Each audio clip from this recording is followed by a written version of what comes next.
இங்க இந்த 2 பொண்ணுங்களும் காலையில ஒரு முக்கியமான ட்ரெயின் ட்ரிப்பை வச்சுக்கிட்டு விடிஞ்சது கூட தெரியாம பேனு தூங்கிட்டு இருக்காங்க. அப்ப அதுல ஜியாங் ஜியா எழுந்து டைமை பார்த்து சுசா எழுந்துடுறி, நம்ம ட்ரெயின் 10 மணிக்கு தானேன்னா, ஆமாண்டி இப்ப அதுக்கு என்னன்னா இங்க டைமை பாருடினா டைம் இப்பவுமே 9:55.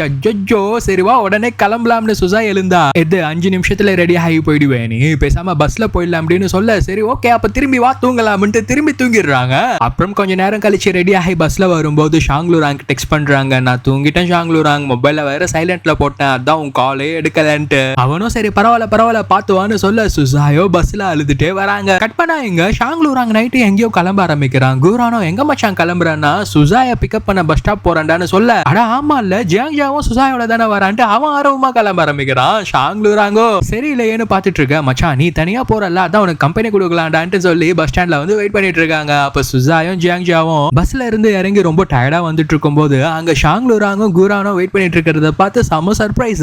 அப்ப சுசா எனக்கு தெரியும் ஷாங்லூராங் நீ எனக்காக வருவேன்ட்டு இலிக்க ஜியாங் ஜியா எப்பா யார் என் லக்கேஜ் தூக்குவாங்கன்னு நினைச்சிட்டு இருந்தேன், நல்ல வேலை கேட்காமல நீயே வந்துட்டடா, இந்த என் பேக போடிட்டு குரான் கிட்ட அவங்க பேக தூக்கி போடுறாங்க. குரானோ அவங்களை திட்டுற மாதிரி திட்டி பேக வாங்கிக்கிறான். அப்ப ஜியாங் ஜியா ஐயோ குளிருதே ஸ்வெட்டர் வேற எடுத்துட்டு வர மறந்துட்டேன்னு சொல்ல, குரான் அவங்களுக்காக எக்ஸ்ட்ரா ஒரு ஸ்வெட்டர் எடுத்துட்டு வந்து அதை கொடுக்க, தெய்வமே அதை குடுன்ட்டு வாங்கி போட்டுக்க இங்க ஷாங்லூராங் சுசாய்க்காக ஸ்நாக்ஸ் வாங்கிட்டு வந்து கொடுக்குறான். எப்படியோ இந்த 7 hours பஸ் ஜர்னில நீ எதுவும் சாப்பிட்டுருக்க மாட்டேன், இந்த புடி சாப்பிட்டுட்டே வான்னு சொல்லி ஹோட்டலுக்கு கூப்பிட்டு வந்தா. சுசாய்க்கும் ஜியாங் ஜியாக்கும் தனித்தனி ரூம் அலோகேட் பண்ணிருக்காங்க. என்னடி நம்மள பிரிச்சுட்டாங்கன்ட்டு சோகமா அவங்க ரூமுக்கு போகும்போது அப்ப சுசாய் கிட்ட ஷாங்லூராங் நாளைக்கு காலையில 9 மணிக்கு எக்ஸாம், தூங்கிடாத அண்ட் உன் மொபைலும் சைலண்ட்ல போடாத, லேட் ஆயிடுச்சுன்னா நான் உன்னை கால் பண்ணி எழுப்புறேன்னு சொல்லி அவங்களோட ரூமை காமிச்சு கொடுத்தா. அந்த ரூம்ல ஆல்ரெடி வேற ஸ்கூல்ல படிக்கிற ஒரு பொண்ணு இருக்கா, அவங்களோட தான் இவங்க ஷேர் பண்ணணும் போல. அப்ப அந்த பொண்ணு நீங்க எந்த ஸ்கூலு எந்த ஊர்ல இருந்து வரீங்கன்னு கேட்டா சுசாய் அவங்களோட ஸ்கூல் பேரை சொல்ல, அந்த ஸ்கூலா அப்ப உங்களுக்கு ஷாங்லூராங்க தெரியுமான்னு கேக்குறா.